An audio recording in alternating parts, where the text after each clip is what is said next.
Hello students, welcome to अपना tutor channel. So last lecture में हमने चैप्टर 2 स्टार्ट किया था, electrostatic potential and capacitors, which was a introductory lecture, जहाँ पे हमने मार्क्स डिस्ट्रीब्यूशन का एनालिसिस किया था in various examinations for this concept, right. और हमने कुछ रियल लाइफ एग्जाम्पल से भी डील किया था, out of which one was the use of touch screens. So आपने कभी सोचा है कि आपके एक आइकन प्रेस करने से हाउ द मैजिक हैपन्स, या फिर अभी आप जो इस लेक्चर तक पहुंचे हो तो आपने काफ़ी आइकन्स को प्रेस किया होगा, right. So how is it working? So basically होता क्या है कि आपकी जो मोबाइल की प्रोटेक्टिव ग्लास कवरिंग होती है, इसके बीनीथ लेयर्स होती हैं and the layers have grids, horizontal grids and vertical grids, और उनमें कुछ पोटेंशियल सेट किया होता है। तो जब भी आपकी फिंगर टैप करती है किसी भी ग्रिड रीजन में, so your finger is acting as a conducting material, right. और वो उस रीजन को डिस्टर्ब कर देती है एंड उस डिस्टर्बेंस की वजह से इलेक्ट्रिक पोटेंशियल में चेंज आता है, which is noticed by the touch control devices. अब ये जो टच कंट्रोल डिवाइसेस होते हैं या फिर टच सेंसर्स होते हैं, ये पर्टिकुलर चेंज को डिटेक्ट करते हैं, उनके कोऑर्डिनेट्स को डिटेक्ट करते हैं, जिससे आपका डिजायर्ड एक्शन परफॉर्म होता है। So it is also based on the concept of electric potential. इसलिए हम इस चैप्टर को स्टार्ट करते हैं। So the first part of the study will be what is electrostatic potential, and then we'll see it potential due to point charge, due to system of charges, and due to dipole. Okay, so let's start the chapter. And what is electric potential? In order to understand it, हम एक analogy को देखते हैं। Okay, so we have a water tank. यहाँ पे हमने कुछ water store कर दिया है। अब इस वाटर की टेंडेंसी है to move from higher potential to lower potential, right. Similarly अगर मैं एक हिल के टॉप में एक बॉल को रख दूँ, तो it also has a tendency to move from top of the hill to the bottom of the hill. So they are having some capability to do work, right. So अगर हम किसी charge q को similarly infinity से p point तक ला रहे हैं, so the work done in bringing the charge, external work done in bringing the charge from infinity to the point P is known as electric potential। ठीक है, तो ये आपकी पोटेंशियल की डेफिनेशन यहाँ पे लिखी हुई है। और अगर इजी टर्म्स में देखें, that it is the stored ability to do work. Okay, कि कितनी क्षमता है काम करने की। सो अब हम इसको मैथमेटिकली लिखते हैं इस डेफिनेशन। तो V is equal to work done per unit charge, and यहाँ पे हम एजम्पशंस ले रहे हैं। ये एजम्पशंस आप एनसीईआरटी में भी देख सकते हो। It is present that this charge should be small test charge. और मैंने इस टेस्ट चार्ज का रीज़न आपको इलेक्ट्रिक फील्ड के कंसेप्ट में भी बताया था। एंड सेकेंडली इट इज़ कि जब भी आपको इन्फिनिटी से चार्ज किसी पॉइंट पी पर लाना है, then you have to bring it infinitesimally slowly। okay, so इसका मतलब है कि कोई एक्सेलरेशन नहीं होनी चाहिए। and also I can say that velocity should be constant, right। so ये assumptions हैं। and अगर हम इसे SI यूनिट देखें तो इसकी SI unit will be joule पर coulomb, that is volt, named after the scientist Alessandro Volts। okay, और fourth point we have to keep in mind is that it is a scalar quantity, and fifth is कि जब भी हमने potential को लिखना है, we always write it with sign। okay, sign of charge always। Okay, अगर हमारे पास पॉजिटिव चार्ज है then we'll write plus V. Okay, and similarly for the negative charge. अब हम देखते हैं electrostatic potential at a point due to point charge. So अभी हमें एक्सप्रेशन निकालना है। एक पॉइंट चार्ज है हमारा Q और ये O पॉइंट पे प्लेस्ड है and we have to find the electric potential at point P due to this Q charge. Okay, so अभी हम क्या करेंगे, हम इन्फिनिटी से एक टेस्ट चार्ज लेकर आते हैं एंड वो टेस्ट चार्ज P पॉइंट पर लेकर आने में कितना वर्क डन हुआ है that will be equal to electric potential. So अगर हम देखें इसका formula, so it is final potential that is Vp minus initial potential equals to work done in bringing the test charge from infinity to point P upon this charge. Okay, so हमें conventionally पता है कि V infinity is taken to be 0, तो हमारे पास रह जाता है Vp is equal to work done from infinity to P and this is the external work done, right? So अभी हम work done कैलकुलेट कर लेते हैं। तो उसके लिए जब हम पॉइंट चार्ज को इन्फिनिटी से P पॉइंट तक ला रहे हैं, so we can see that we are doing the work against the electrostatic repulsive forces, क्योंकि यहाँ पे जो पॉजिटिव टेस्ट चार्ज है और जिसको हम ला रहे हैं and we are having positive charge point charge. Okay, so इन दोनों की वजह से कुछ रिपल्शन फोर्सेस आएंगी and for that work done will be equal to force into displacement. और हमें पता है कि this force is inversely proportional to distance का स्क्वायर। ठीक है, तो force is changing with the distance. So अभी हम सपोज कर लेते हैं, लेट हमें किसी ए पॉइंट पे first time electrostatic repulsion force experience हुई है, राइट? अब यहाँ से हम कुछ let it be point B, so इस बी पॉइंट पे small amount of work done calculate कर देते हैं in order to bring this positive test charge from A to B, और this is dx distance, right? Therefore we can write dw equals to f dot dx। ओके, अब हम इसको लिख सकते हैं f dx cos थीटा। अब इन दोनों में एंगल क्या होगा, ये जो रिपल्शन फोर्सेस हैं ये इस डायरेक्शन में एक्ट करेंगे while this dx is from a to b। ठीक है, so the angle between them is 180 since the directions are opposite to each other। और हम नेट वर्क डन कैलकुलेट करने के लिए इंटीग्रल कर देते हैं and f dx cos 180। Okay, so force का expression we know that is equal to k q naught upon, and let this distance be from O to A। O to A total distance को हम x मान लेते हैं and this O to P let it be r, right?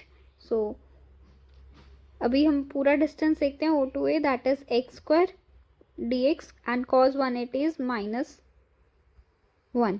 okay, so अभी हमें integration करना है and we have to find the work done from infinity to point P। so मैं इसको लिख सकती हूँ infinity to r।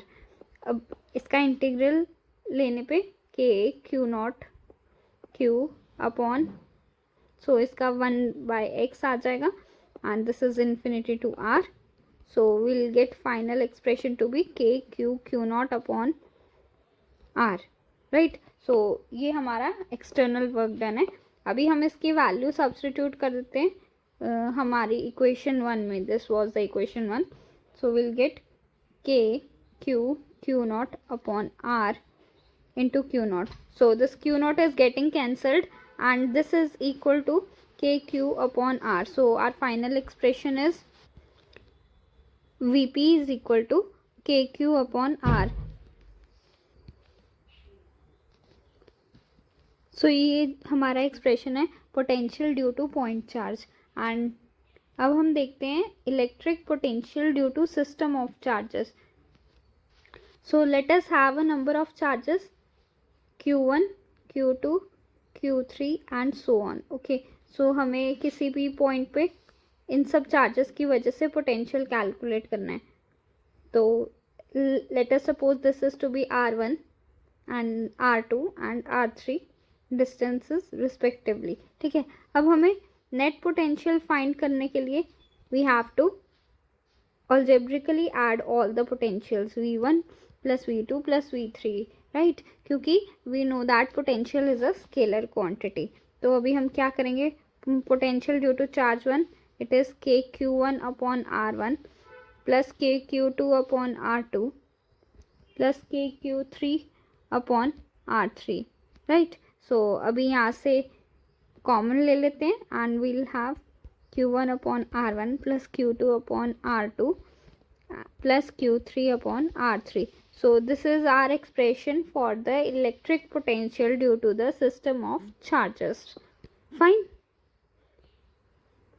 So अब हम ये क्वेश्चन ट्राई करते हैं। This is the question from NCERT example 2.1 and ये सेम क्वेश्चन आपका नीट 24 में भी आया हो। So the question is calculate the potential at point P due to the charge of this located at 9 centimeter away. So we are given a charge Q that is equal to 4 into 10 raised to power minus 7 coulomb and उस charge की वजह से हमें potential find करना है at point P and the distance from Q charge to the point P is 9 centimeters. तो अभी हमें सब ऐसा ही में लिखना होता है, so we'll write 0.09 meters. Okay, so this is the potential due to point charge जिसका हमने अभी एक्सप्रेशन देखा है Vp equals to KQ upon R. Okay, so यहाँ पे वैल्यू सब्सटीट्यूट कर देते हैं। Vp is equal to K we know is 9 into 10 raised to power 9 newton metre square पर कूलम्ब स्क्वायर इंटू चार्ज की वैल्यू लिख देते हैं। So let us write it over here. Vp equals to 9 into 10 raised to power 9 newton metre square पर coulomb square into charge की value है 4 into 10 raised to power minus 7 upon 0.09 metres. So इसको final calculation के बाद we'll get 4 into 10 raised to power 4 volts, right? अब second part बोल रहा है, this is your A part. Second part is saying hence obtain the work done in bringing the charge of this from infinity to point P. so अभी हमें infinity से किसी point P पे हमें work done बताना है। so work done will be equal to potential at P into that charge which we are bringing. so potential अभी हमने देखा 4 into 10 raised to power 4 into 2 into 10 raised to power minus 9. so we'll get work done is 8 into 10 raised to power minus 5 joules. so this is our answer. अभी आगे वो पूछ रहे हैं does your answer depends on the path along which the charge is brought. so अभी हमने देखा था this work done, ये जो वर्क हो रहा है this is against the conservative forces that is electrostatic repulsion forces. Okay, so अगर ये कंजर्वेटिव फोर्सेस के अगेंस्ट है, we know that conservative forces are path independent. Okay, path independent, so we can say that our work done is path independent. मतलब कि अगर हम infinity से P point तक चार्ज को ला रहे हैं, so either we bring in this way और डायरेक्टली दिस वे और in any manner we'll get same work done. Okay, so ये क्वेश्चन जो आपके 24 एग्जाम में भी आया हुआ है। So let's move further to electric potential due to the electric dipole. So जैसे हमने इलेक्ट्रिक फील्ड निकाला था एक्सियल पोजीशन पे और इक्वेटोरियल पोजीशन पे, वैसे ही हम पोटेंशियल निकालते हैं। We have a configuration of charges minus q and plus q that are separated by the distance 2a। ठीक है, तो अभी हमें पोटेंशियल निकालना है first of all axially. Okay, so axially at point P we have to check. तो क्या होगा, अभी हमें पोटेंशियल देखना है due to minus q and plus q charges. Okay, तो ये हम डिस्टेंस ले लेते हैं from centre to this point P is R। ठीक है, तो हम सबसे पहले पोटेंशियल देखते हैं। we'll have the potential due to minus q charge. वो क्या होगा? That will be k minus q upon, and the total distance from minus q is r plus a. ये जो डिस्टेंस है ये a है हमारा सेंटर से, तो this is r plus a. ठीक है, and potential due two plus q charges k q upon, and this will B r minus a, right. So net potential calculate करने के लिए हम डायरेक्टली ऐड कर देते हैं v plus v minus. Okay, so this will be kq upon r minus a minus kq upon r plus a. Minus क्यों लिखा है? क्योंकि ये जो हमारा साइन है चार्ज का नेगेटिव है. ओके, तो यहाँ से हम के क्यू कॉमन ले लेते हैं and will left with r plus a minus r minus a, right. So this will be r square minus a square. So on calculation we'll get 2a upon r square minus a square. अब हमें पता है for the dipole r is greater than a, so net potential will be, और ये जो है हमारा dipole movement बन रहा है K P upon r square. Okay, क्योंकि ये नेग्लिजिबल हो जाएगा, and hence this is our final expression for the potential due to dipole at axial position. Okay, अब हमें इक्वेटोरियल पोजीशन पे निकालने के लिए क्या करेंगे? फॉर इक्वेटोरियल पोजीशन के लिए सेम कॉन्फ़िगरेशन ले लेते हैं, minus Q plus Q separated by the distance 2a. अब हम पॉइंट P को यहाँ पे प्लेस कर देते हैं, which is at the midpoint. Okay, so let me draw it properly. यहाँ पे माइनस क्यू है, यहाँ पे प्लस क्यू है, and the distance is 2a between them. So इसके मिड पॉइंट पे हमने पी पॉइंट पे पोटेंशियल चेक करना है, and let it be distance y. ठीक है, तो अब पोटेंशियल देखने के लिए हमें चार्ज टू पॉइंट जहाँ से ऑब्जर्वेशन पॉइंट है वहाँ तक का डिस्टेंस चेक करना होता है. So this distance will be a and this will be under root y square plus a square Pythagoras से. सिमिलरली दूसरी साइड भी ऐसा हो जाएगा. सो हम पोटेंशियल लिखते हैं पहले for minus q charge, that will be k minus q upon the distance is y square plus a square. ठीक है, अब for the plus charge potential is kq upon, again the distance is same, y square plus a square. अब हम net potential calculate करेंगे. We can see that the magnitudes or the values for both the potential is same. Okay, so अगर हम इन दोनों को add किया then we'll get net potential to be 0. Therefore I can conclude that कि अगर किसी equatorial position में dipole की वजह से पोटेंशियल कैलकुलेट करना है, that will always be 0, right. तो अभी हम कैलकुलेट करते हैं at any general point, at any general point.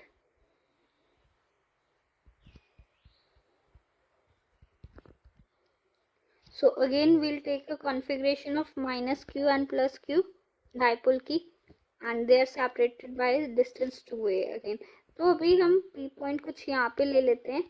अब ना तो ये एक्सियल पोजीशन है ना ही ये इक्वेटोरियल पोजीशन है, राइट. इक्वेटोरियल मींस परपेंडिकुलर होना चाहिए, एंड लेटर से ये सेंटर है, तो सेंटर से एंगल बन रहा है थीटा डिग्री. तो अभी पी पॉइंट पे पोटेंशियल निकालने के लिए हम ये जो डायपोल मूवमेंट हमारा बन रहा है इसके कंपोनेंट्स बना लेते हैं. सो the component in the direction of P point is P cos theta. Okay, and उसके परपेंडिकुलर जो कंपोनेंट बनेगा वो हम ऐसे शो कर देते हैं, and this is P sin theta. ठीक है, सो अभी हम देख सकते हैं ये जो P पॉइंट है ये P cos थीटा के एक्सियल पोजीशन पे है एंड P sin थीटा के इक्वेटोरियल पोजीशन पे है. So we can write V axial is equal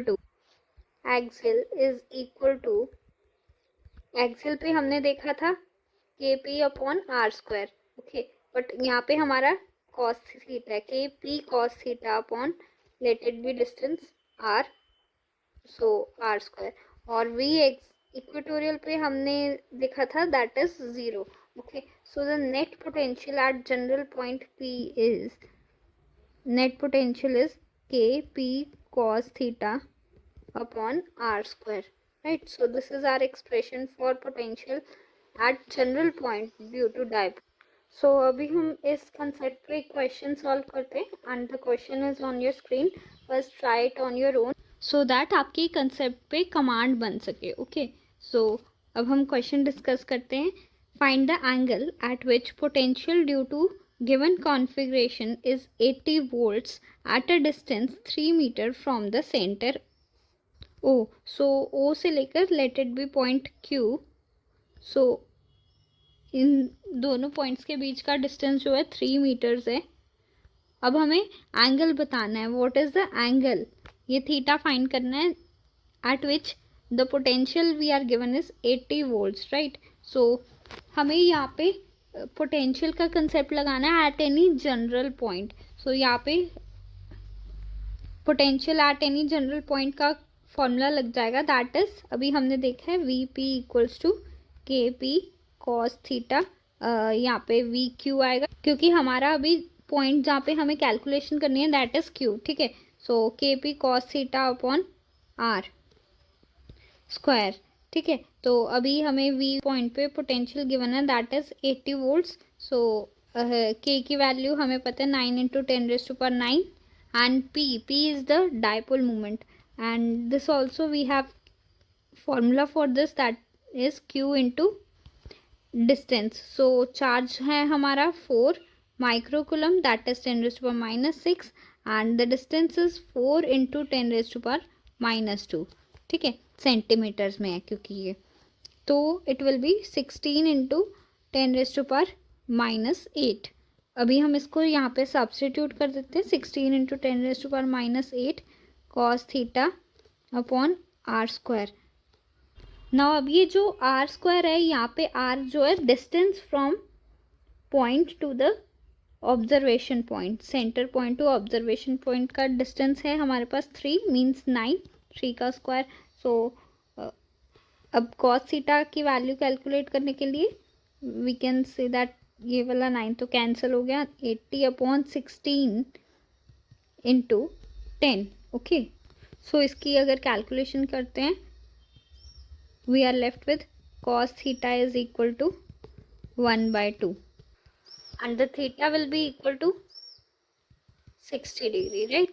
सो ये हमारा थीटा आ गया जो कि हमें कैलकुलेट करने को दिया.